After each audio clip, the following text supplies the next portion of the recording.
میں آپ کو گارنٹی سے کہتا ہوں، آپ کو گارنٹی دے کر کہتا ہوں کہ اس کے سامنے میں ایک لائن عبارت کی لکھتا ہوں، اعراب کے بغیر ایک لائن اس کے سامنے عبارت لکھ کے دیتا ہوں، یہ اگر ایک لائن کیا ایک حرف بھی پڑھ کے دکھا دے تو میں اس کو مان جاؤں گا۔ اگر تو ولیوں کا انکار کرتا ہے، تو کہتا ہے کہ ولی کر کچھ نہیں سکتے، ولی کیا کر سکتے ہیں؟ ولی تو کچھ بھی نہیں کر سکتے، نہ کسی کے پاس جا سکتے ہیں، نہ کسی کو کچھ دے سکتے ہیں، ہاں دینے والی ذات صرف رب کی ہے۔ ہم بھی یہ عقیدہ رکھتے ہیں کہ دینے والی الحمدللہ رب العالمین، الصلاۃ والسلام علی سید الانبیاء والمرسلین وعلی آلہ واصحابہ اجمعین، اما بعد فاعوذ باللہ من الشیطان الرجیم، بسم اللہ الرحمن الرحیم، فاذکرونی اذکرکم واشکروا لی ولا تکفرون، آمنت باللہ صدق اللہ العظیم، ان اللہ وملائکتہ یصلون علی النبی یا ایہا الذین آمنوا صلوا علیہ وسلموا تسلیما، اللہم صلی علی سیدنا و مولانا محمد وعلی آل سیدنا و مولانا محمد وبارک وسلم وصلی علیہ، الصلاۃ والسلام علیکہ یا سیدی یا رسول اللہ وعلی آلک و اصحابک یا سیدی یا حبیب اللہ، الصلاۃ والسلام علیکہ یا سیدی یا شفیع المذنبین وعلی آلک و اصحابک یا سیدی یا رحمۃ للعالمین۔ تمام ناظرین و سامعین کرام، السلام علیکم ورحمۃ اللہ وبرکاتہ۔ آپ احباب اس بات سے اچھی طرح واقف ہیں کہ آج کی یہ جو ویڈیو ہے، یہ جو میرا پیغام ہے، صرف اور صرف مرزا جہلمی کے نام ہے اور ان عوام الناس کے نام ہے جو اس کے کلپس اور شارٹ ویڈیو دیکھ کر اور جن کو وہ امپریس کرتا ہے اور اپنے جھوٹی باتوں سے، اپنے جھوٹے انداز سے، اپنے جھوٹے مکر و فریب سے لوگوں کو بہت زیادہ گمراہ کر رہا ہے۔ تاریخ اسلام میں جتنے بھی لوگ نیک لوگ دنیا میں تشریف لائے ہیں اور جتنے بھی ادوار گزرے ہیں، تو تاریخ اسلام پڑھ کے ہم دیکھتے ہیں تو ہر دور میں کوئی نہ کوئی فتنہ رونما ہوا ہے۔ جیسا کہ حضور علیہ الصلوۃ والسلام کے زمانہ قریب میں مسیلمہ کذاب جیسا جھوٹا نبی جس نے جھوٹی نبوت کا دعویٰ کیا تھا، وہ ایک بہت بڑا فتنہ تھا کہ لوگ، حالانکہ حضور علیہ الصلوۃ والسلام آپ بھی موجود تھے، لیکن اس کے باوجود بھی لوگ اس کے فتنے میں مبتلا ہو گئے تھے۔ تو ناظرین و سامعین کرام، آپ اس بات سے بھی اچھی طرح واقف ہیں کہ آج کل سوشل میڈیا پہ ایک بہت بڑا ٹرینڈ چلا ہوا ہے اور جو مرزا جہلمی نے چلایا ہوا ہے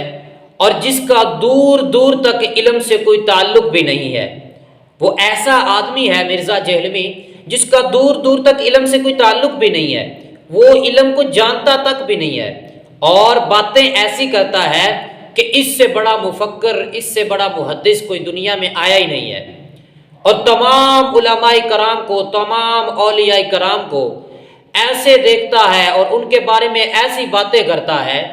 کہ ان کو تو سمجھتا ہی کچھ نہیں ہے، اور کہتا ہے کہ میں اپنے آپ سے میں ہی بہت کچھ ہوں۔ تو آپ یہ یاد رکھ لیجئے تمام ناظرین و سامعین کرام، حضور علیہ الصلوۃ والسلام سے لے کر آج تک جتنے بھی ادوار گزرے ہیں، ہر دور میں کوئی نہ کوئی فتنہ رونما ہوا ہے، ایسے فتنے نے سر اٹھایا ہے، ہر دور میں کسی نہ کسی ایسے فتنے نے سر اٹھایا ہے، کسی نہ کسی ایسے فتنے نے جنم لیا ہے کہ لوگ، ہر دور میں لوگ ایسے موجود ہوتے ہیں جو اس کی پیروی کرتے ہیں، اگرچہ تھوڑے ہوں، اگرچہ زیادہ ہوں، لیکن لوگ تو موجود ہوتے ہیں جو فتنوں کی پیروی کرتے ہیں۔ تو یہ جو مرزا جہلمی ہے، پہلی بات تو یہ ہے کہ اس کو علم تک دور دور تک اس کا کوئی واسطہ نہیں ہے، یہ اس کا تعلق علم سے ہے ہی نہیں، یہ دور دور تک وہ ہمارے ایک بہت بڑے عالم دین گزرے ہیں، یہ ماضی قریب کی بات ہے، تو وہ اپنے بیانات میں فرمایا کرتے تھے کہ اگر بخاری شریف اردو کی بھی گھر میں پڑھی ہو نا، مسلم شریف اردو کی بھی گھر میں پڑھی ہو، ترمذی شریف اردو کی بھی گھر میں پڑھی ہو، تو اس کو بھی سمجھنے کے لیے پہلے 9 سال دارالعلوم میں پڑھنا پڑتا ہے، پہلے دارالعلوم میں جا کے پڑھنا پڑتا ہے، اس کو سیکھنا پڑتا ہے، پھر جا کے اس کی بھی سمجھ آتی ہے۔ اور یہ جو مرزا جہلمی صاحب ہے، میں آپ کو گارنٹی سے کہتا ہوں، آپ کو گارنٹی دے کر کہتا ہوں کہ اس کے سامنے میں ایک لائن عبارت کی لکھتا ہوں، اعراب کے بغیر ایک لائن اس کے سامنے عبارت لکھ کے دیتا ہوں، یہ اگر ایک لائن کیا ایک حرف بھی پڑھ کے دکھا دے تو میں اس کو مان جاؤں گا۔ صرف ایک حرف یہ مجھے اعراب کے بغیر میں اس کو لکھ کر دیتا ہوں، اور یہ ایک حرف بھی اگر مجھے پڑھ کے سنا دے صحیح اعراب کے مطابق تو میں اس کو مان جاؤں گا۔ اس کو تو کچھ پڑھنا ہی بھی نہیں آتا،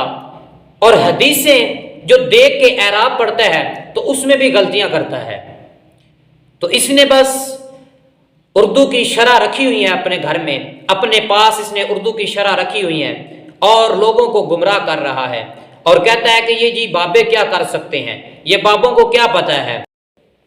تو آج میں اس کو پیغام دینا یہ چاہتا ہوں مرزا جہلمی کو کہ تو ان بابوں کو نہیں مانتا، حضور علیہ الصلوۃ والسلام کی امت کے ولیوں کو نہیں مانتا، تو کیا قرآن کا بھی انکار کرے گا؟ کیا قرآن کی بھی انکاری کرے گا؟ کیا حدیث کی بھی انکاری کرے گا؟ تو یہ آپ پوچھے گا کہ حدیث کی میں کیسے انکاری کر سکتا ہوں، قرآن کی کیسے انکاری کر سکتا ہوں؟ تو میرا ایک ہی سوال ہے کہ قرآن میں ذکر ہے کہ اللہ کے نبی حضرت سلیمان علیہ السلام جب اپنی مجلس لگا کے بیٹھے تھے تو آپ نے فرمایا تھا کہ آپ میں سے کون ہے جو مجھے ملکہ بلقیس کا تخت لا کر دے گا، جو مجھے ملکہ بلقیس کا تخت لا کر دے گا؟ تو ایک جن بولا، اس نے کہا کہ میں لا کر دوں گا۔ آپ نے فرمایا کتنی دیر میں لا کر دے گا؟ تو اس جن نے کہا کہ آپ کی یہاں سے مجلس اٹھنے سے پہلے میں آپ کو لا کر دے دوں گا۔ آپ نے فرمایا نہیں، مجھے اس سے بھی زیادہ جلدی چاہیے، اس سے بھی جلدی مجھے یہاں وہ تخت چاہیے۔ تو آپ نے جب دوسری مرتبہ فرمایا کہ کون اس سے زیادہ جلدی لا کر دے گا، تو پھر اس کے بعد ایک آدمی بولا، وہ آدمی کوئی عام آدمی نہیں تھا بلکہ وہ اللہ کا ولی تھا۔ تو وہ اللہ کا ولی بول کر کہنے لگا کہ اے اللہ کے نبی، میں آپ کو وہ تخت لا کر دوں گا۔ تو اللہ کے نبی حضرت سلیمان علیہ السلام نے فرمایا کہ آپ کتنی دیر میں وہ تخت لا کر دو گے؟ تو وہ اللہ کا ولی بول کر کہنے لگا، اے نبی اللہ، میں کوئی جن نہیں ہوں جو آپ کو یہاں مجلس سے اٹھنے سے پہلے لا کر دوں گا، میں کوئی جن نہیں ہوں جو ایک دن کا ٹائم مانگوں گا، میں کوئی جن نہیں ہوں جو میں آپ سے بہت لمبا زیادہ وقت مانگوں گا۔ آپ نے فرمایا تو کتنی دیر لگائے گا؟ تو اس اللہ کے ولی نے عرض کی، اس اللہ کے ولی نے حضرت سلیمان علیہ السلام سے یہی عرض کی، آپ کی یہاں مجلس اٹھنے سے پہلے کی بات نہیں کرتا، صرف آپ کی یہ پلک جھپکنے سے پہلے آپ کو تخت لا کر دوں گا۔ تو اللہ کے نبی حضرت سلیمان علیہ السلام آپ نے فرمایا لا کر دے، تو اس نے حضرت سلیمان علیہ السلام آپ کی پلک جھپکنے سے پہلے وہ تخت آپ کے سامنے پیش کر دیا۔ تو میرا اس بات کرنے کا مقصد یہ ہے کہ وہ اللہ کے نبی حضرت سلیمان علیہ السلام ہیں، اور ان کے امتی کی یہ شان ہے کہ وہ پلک جھپکنے سے پہلے وہ تخت لا سکتے ہیں جس کا اس کو پتہ بھی نہیں کہ وہ کہاں پڑا ہے، جس کو اس نے کبھی دیکھا بھی نہیں کہ وہ کہاں ہے، جس کے پاس وہ کبھی گئے بھی نہیں۔ تو وہ تخت اگر اللہ کے نبی حضرت سلیمان علیہ السلام کی امت کا ولی اگر وہ تخت ایک پلک جھپکنے سے پہلے لا سکتا ہے، تو آج حضور علیہ الصلوۃ والسلام کی امتی کی شان کا عالم کیا ہوگا؟ تو بات کرنے کا مقصد یہ ہے کہ وہ تو اگر اللہ کے ولیوں کو، تو مرزا جہلمی کو یہ پیغام ہے کہ اگر اللہ کے ولیوں کو تو نہیں مانتا تو اللہ کے ولیوں کا منکر ہے، تو اللہ کے ولیوں کی شان کا قائل نہیں ہے، تو پھر قرآن کا بھی انکار کرنا، پھر قرآن سے وہ نکال دینا جو اللہ نے فرمایا کہ حضرت سلیمان علیہ السلام کے وہ جو اللہ کا ولی تھا، امت کا ولی تھا، اس نے پلک جھپکنے سے پہلے تخت پیش کر دیا۔ تو مرزا جہلمی کو یہ پیغام ہے کہ اگر تو ولیوں کا انکار کرتا ہے، تو کہتا ہے کہ ولی کر کچھ نہیں سکتے، ولی کیا کر سکتے ہیں؟ ولی تو کچھ بھی نہیں کر سکتے، نہ کسی کے پاس جا سکتے ہیں، نہ کسی کو کچھ دے سکتے ہیں۔ ہاں، دینے والی ذات صرف رب کی ہے۔ ہم بھی یہ عقیدہ رکھتے ہیں کہ دینے والی ذات وہ صرف رب کی ہے، لیکن اس نے اپنے بندوں کو بھی اتنی طاقت عطا فرمائی ہے کہ وہ بھی عطا فرما سکتے ہیں، اور وہ بندے عام بندے نہیں ہیں، وہ بندہ ہر بندہ نہیں ہے، بلکہ وہ خاص اللہ کے چنے ہوئے بندے ہیں جن کو وہ رب طاقت عطا فرماتا ہے۔ تو مرزا جہلمی کی باتوں میں اور اس کی گمراہی میں آ کر کوئی گمراہ نہ ہو جائے۔ میری آج کی ویڈیو بنانے کا مقصد صرف یہی ہے کہ مرزا جہلمی تک یہ بات پہنچ جائے۔ تو میں آج کھلم کھلا چیلنج کرتا ہوں کہ مرزا جہلمی اگر مجھے اعراب کے بغیر ایک لائن بھی سنا دے، ایک لائن بھی حدیث پاک کی یا کسی عبارت کی مجھے ایک لائن بھی سنا دے، تو میں اس کو مان جاؤں گا۔ ایک لائن تو کیا، یہ ایک حرف بھی نہیں سنا سکتا، کیونکہ اس کا تو دور دور تک بھی علم سے کوئی تعلق بھی نہیں ہے۔ تو جس دور میں بھی کوئی علماء کا اس بات میں کوئی دوسری رائے نہیں کہ اختلاف نہیں ہوتا، علماء کا آپس میں اختلاف ہوتا رہتا ہے، تمام مسالک کے علماء آپس میں بعض دیگر مسائل میں اختلاف رکھتے ہیں، لیکن اس کا یہ مقصد نہیں کہ اپنے کمرے میں بیٹھ کے ویڈیو بنا کے اپلوڈ کر دی تو یہ مسائل حل ہو جائیں گے۔ اس سے میری بات لکھ لو، اس سے مسائل حل نہیں ہوتے، اس سے مسائل بڑھتے ہیں، بلکہ مسئلے کا حل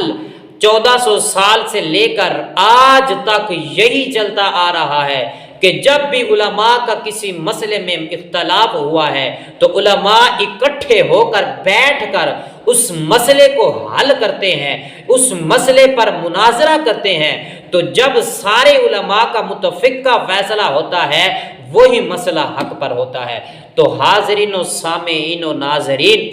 آج کی میری اس ویڈیو بنانے کا مقصد یہی ہے کہ مرزا جہلمی کو یہی پیغام دینا ہے کہ اگر تو حق پر ہے، اگر تو سچ پر ہے، اگر تو حق پر ہے تو باہر آنا، ہمارے علماء سے